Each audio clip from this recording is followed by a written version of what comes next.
सत्यता भारत न्यूज, चमक सच्चाई की।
इस प्रेस कॉन्फ्रेंस में आने के लिए आप सब जानते हैं कि 5 जुलाई हमारे नेता, हमारे आदर्श और मेरे पिताजी आदरणीय रामविलास पासवान जी के जन्म दिवस के दिन से हम लोगों ने आशीर्वाद यात्रा की शुरुआत की थी। इस यात्रा की शुरुआत काफ़ी पहले हम लोगों को करनी थी, धन्यवाद यात्रा के तौर पर। जिस तरीके से बिहार की एक बड़ी जनसंख्या ने बिहार फर्स्ट, बिहारी फर्स्ट को बिहार विधानसभा चुनाव के दौरान अपना समर्थन दिया था, उसी के बाद हम लोग को एक धन्यवाद यात्रा पर निकलना था। पर जिस तरीके से परिस्थितियां रही, मेरे पिताजी का निधन हुआ, कुछ समय परिवार के साथ ज़रूरी था, उसके बाद कोरोना, और उसके बाद मेरी खुद की तबीयत थोड़ी ख़राब हो गई थी काफ़ी समय तक। तो उसके और उस बीच में जिस तरीके से ये पार्टी परिवार को लेकर पूरा घटना चक्र घटा, उसको मैं दोहराना नहीं चाहूँगा, आप सबकी जानकारी में है पूरा परिप्रेक्ष्य क्या हुआ नहीं हुआ। तो उसके बाद हम लोग इस आशीर्वाद यात्रा पर हम लोग निकले। आशीर्वाद यात्रा का लक्ष्य जनता के बीच जाकर उनका आशीर्वाद लेना, उनको धन्यवाद करना कि जिस तरीके से 25 लाख लोगों ने बिहार फर्स्ट, बिहारी फर्स्ट को अपना समर्थन दिया पिछले विधानसभा चुनाव में, जिस तरीके से उनका साथ हम लोगों को मिला, और आगामी विधानसभा के चुनाव को लेकर संगठन को और मजबूत करना, संगठन को नए स्वरूप से तैयार करना, ये तमाम प्राथमिकताएं इस आशीर्वाद यात्रा की हैं। एक बात को मैं मजबूती से हम सब मानकर चलते हैं कि बिहार में कभी भी मध्यवर्ती चुनाव होंगे। ये बात स्पष्ट है कि अगले लोकसभा से बहुत पहले बिहार में विधानसभा के चुनाव होंगे, और उसके मद्देनज़र पार्टी के संगठन को और कैसे मजबूत किया जा सके, बिहार फर्स्ट, बिहारी फर्स्ट को और कैसे मजबूती से जनता तक पहुंचाया जा सके, ये तमाम विषय इस आशीर्वाद यात्रा के तहत हम लोग अपने साथ हम लोग लेकर चल रहे हैं। हमारे नेता आदरणीय रामविलास पासवान जी के जो सपनों का बिहार था, और अंत अपनी अंतिम सांस तक जिस तरीके से Bihar first, Bihari first vision document पर वो काम करते रहे, उसको कैसे हम लोग घर घर तक पहुंचाएं, हमारे नेता की नीतियों को, उनकी उपलब्धियों को कैसे घर घर तक पहुंचाएं, ये तमाम बातें इस यात्रा के विषय के साथ जुड़ी हुई हैं। जहां हमारे नेता ने 6 प्रधानमंत्रियों के साथ काम किया, तो वहीं आज की तारीख में जब हम लोग देखते हैं कि राशन बांटने की बात जो है, भले वो प्रधानमंत्री गरीब जन कल्याण योजना के माध्यम से हो या खाद्य सुरक्षा कानून के माध्यम से हो, इन दोनों योजनाओं को अपनी अंतिम सांस तक हमारे नेता इस बात के प्रयास में लगे रहे कि कैसे हर घर, हर गांव, हर घर तक राशन का लाभ उन गरीब वर्ग के लोगों को मिले जो कि अभी भी इस लाभ से वंचित हैं। तो ये तमाम उनकी बातें जनता तक पहुंचनी चाहिए। आज आप सबके हाथ में जो मोबाइल है, जब दूरसंचार मंत्री थे हमारे नेता, तो उस वक्त उन्होंने इसकी पहल की थी, और उस वक्त उन्होंने एक बयान दिया था कि एक दिन ऐसा आएगा जब मैं बैगन के भाव मोबाइल को बिकवाऊंगा। तो उस वक्त लोग उनकी बातों पर हंसते थे, क्योंकि उन दिनों इनकमिंग कॉल भी जब आप करते थे तो आपको उसका भी पैसा देना पड़ता था, 30 या 32 रुपया। तो उस वक्त लोग कहते थे कि जब इनकमिंग का पैसा लगता है तो गरीब लोगों के हाथ में मोबाइल पहुंचे, ये संभव नहीं हो पाएगा। पर बहरहाल आज मुझे खुशी है कि हमारे नेता का वो सपना भी पूरा हुआ। तो तमाम जितनी उनकी उपलब्धियां रही हैं, तमाम उनकी जितनी ये नीतियां रही हैं, ये जनता तक पहुंचे। Bihar first, Bihari first vision document हम लोग का जनता तक पहुंचे, इस उद्देश्य के साथ हम लोगों ने इस आशीर्वाद यात्रा की शुरुआत की है। आशीर्वाद यात्रा बिहार के हर एक जिले से होती हुई इसका समापन हम लोग पटना में नेशनल काउंसिल की बैठक के साथ करेंगे। नेशनल काउंसिल लोक जनशक्ति पार्टी की सबसे बड़ी बॉडी है, जिसमें ना सिर्फ बिहार प्रदेश के बल्कि देश भर के जितने हमारे जिला अध्यक्ष हैं, जितने हमारे प्रकोष्ठों के अध्यक्ष हैं, जितने हमारे पंचायतों के अध्यक्ष हैं, राष्ट्रीय स्तर से लेकर पंचायत स्तर के जितने भी हमारे पदाधिकारी हैं, देश के किसी भी कोने के हों, उनको मिलाकर ये नेशनल काउंसिल बनती है। उस नेशनल काउंसिल की बैठक के साथ इस आशीर्वाद यात्रा का समापन होगा। आप सब जानते हैं कि दिल्ली में इस हफ्ते से पार्लियामेंट की शुरुआत हो रही है, मंडे से सत्र शुरू होगा। तो मंडे से थर्सडे तक पार्लियामेंट में अपना समय देने के बाद शुक्रवार, शनिवार और रविवार के दिन ये यात्रा इसी तरीके से हर एक चरण में जैसे आगे बढ़ रही है। आज उसी क्रम में हम लोग कटिहार आए हुए हैं, कल पूर्णिया का कार्यक्रम है। अगले फेज में भी इसी तरीके से, अगर मेरी जानकारी सही है तो प्रदेश के लोग गया, जहानाबाद, इन जिलों का कार्यक्रम अगले हफ्ते के लिए बन रहा है। पिछले हफ्ते आप सबने देखा हाजीपुर से हमने शुरुआत की, समस्तीपुर से होती हुई बेगूसराय और खगड़िया ये यात्रा गई। और ये मुझे कहने की ज़रूरत नहीं है, आप सब मुझे टोकिएगा अगर मैं ज़्यादा भारी भरकम शब्दों का इस्तेमाल करूं। मुझे लगता है कि जो एक अपार जन समर्थन, जिसे आप लोग जन सैलाब भी कह सकते हैं, जिस तरीके से मेरी इस यात्रा को मिल रहा है, आज भी अगर आप देखें तो नौगछिया से लेकर यहाँ तक, उससे पहले यकीनन खगड़िया, बेगूसराय में भी जगह जगह पर उसी तरीके से स्वागत कार्यक्रम रहे, बट नौगछिया से लेके यहाँ तक जिस तरीके से एक अपार जन सैलाब देखने को मिला, वो दिन दूर नहीं है जब आने वाले दिनों में लोक जनशक्ति पार्टी बिहार की सबसे बड़ी पार्टी में से एक होगी, सबसे बड़ी राजनीतिक दल में से एक होगा। और उसी दिशा में हम सब हमारे नेता आदरणीय रामविलास पासवान जी के विचारों को लेकर उनके सपनों को पूरा करने का काम कर रहे हैं। अब इसके अलावा अगर आप लोगों के कोई सवाल हो।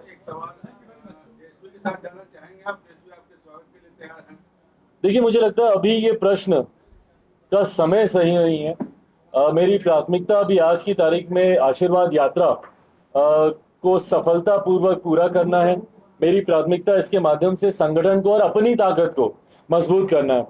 और प्रैक्टिसेस भी यही रही हैं, राजनीतिक परंपरा यही रहती है कि भैया गठबंधन का स्वरूप चुनाव के आसपास तय किया जाता है।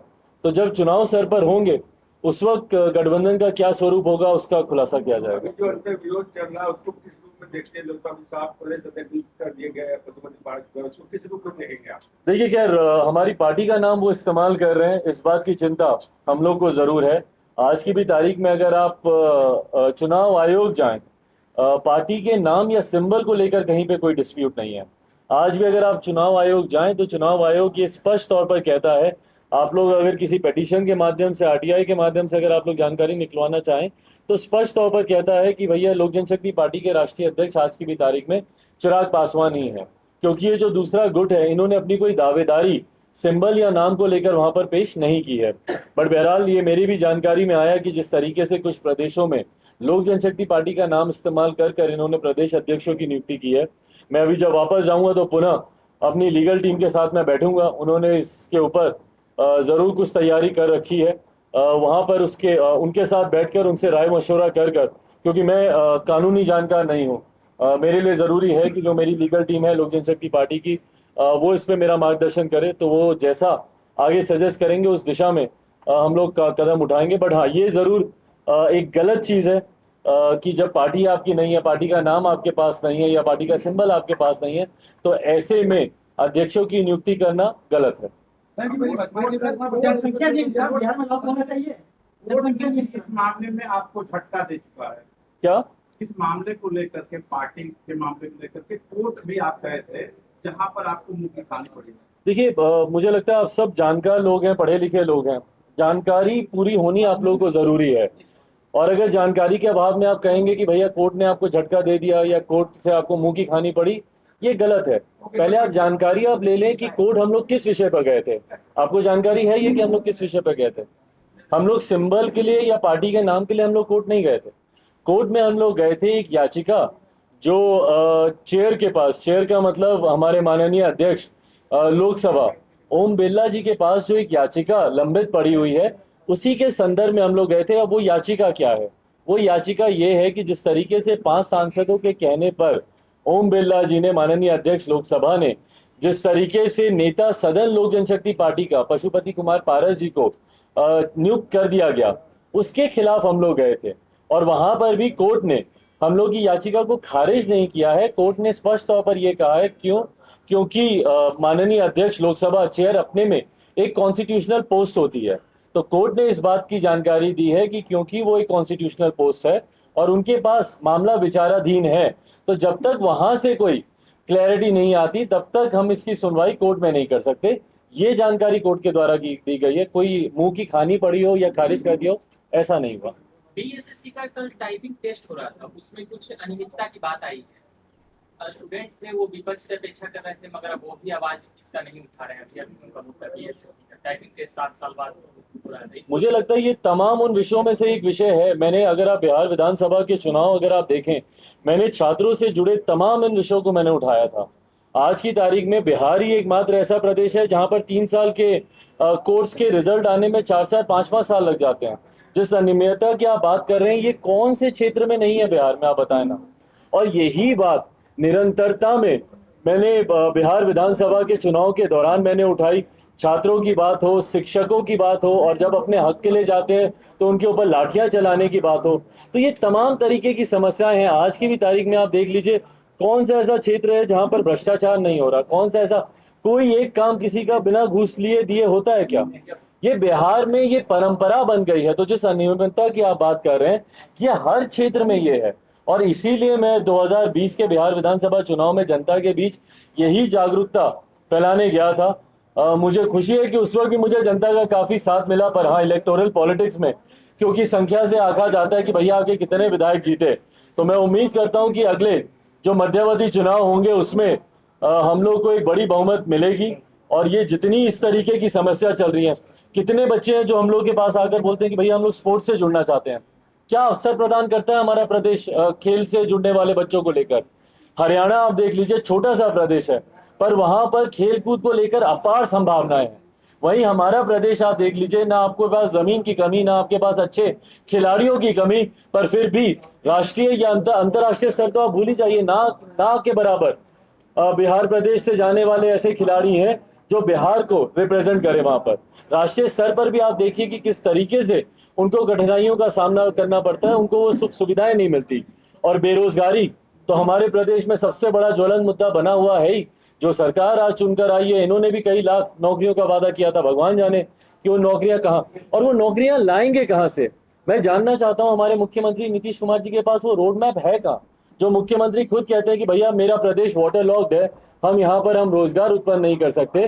तो जब तक आप काम नहीं करेंगे, आप आईटी सेक्टर्स के बारे में आप चर्चा नहीं करेंगे, सिंगल विंडो क्लियरेंसेस की आप बात नहीं करेंगे, टूरिज्म को आप प्रमोट नहीं करेंगे, स्पोर्ट्स सेक्टर को आप प्रमोट नहीं करेंगे, एजुकेशनल हब की आप बात नहीं करेंगे, तब तक प्रदेश वैसा ही रहेगा जैसा पिछले 15 सालों से। तो ये जो बातें आपने कही, ये हम लोग के लिए चिंता का विषय है। हम लोगों ने चुनाव में भी उठाया था और उसी का ही बदला नीतीश कुमार जी मौजूदा परिस्थिति में ले रहे हैं। बिहार में शराबबंदी के बावजूद आपने बोला था कि शराब तस्कर बनाया जा रहा है। इस सवाल पे आप क्या कहें? भाई मैंने नहीं बोला ये बात, और ये आप कैंडिड कैमरे के साथ भी आपको जाने की जरूरत नहीं है। आप ओपनली आप कहीं पे भी जाएं और किसी भी रैंडम व्यक्ति से पूछें कि बिहार में क्या शराबबंदी कानून क्या लागू है, पूरी तरीके से एग्जीक्यूट इम्प्लीमेंट हो रहा है, वो खुद ही आपको बता देंगे कि भैया कानून तो बहुत दूर की बात है। आज की तारीख में शराब की होम डिलीवरी होती है, घर तक पहुंचाया जाता है। वो खुद ही आपको बताएंगे कि किस तरीके से नए नए तस्कर उत्पन्न हो रहे हैं, और ये तस्करी का पैसा किसकी जेब में जा रहा है, नहीं जा रहा है, भगवान जाने। पूरी एक पैरेलल इकोनॉमी शराबबंदी को लेकर खड़ी हो गई है। जब ये शराबबंदी कानून आया था, हम लोग विपक्ष में थे उस वक्त, हम लोग एनडीए का हिस्सा थे और मुख्यमंत्री जी उस वक्त लालू जी के साथ थे। महागठबंधन की सरकार के वक्त इस कानून को वो लेकर आए थे। विपक्ष में होने के बावजूद हम लोगों ने इस कानून का समर्थन किया था, पर उसके बाद जिस तरीके से इसका एग्जीक्यूशन रहा है वो पूरी तरीके से विफल है, फेलियर रहा है।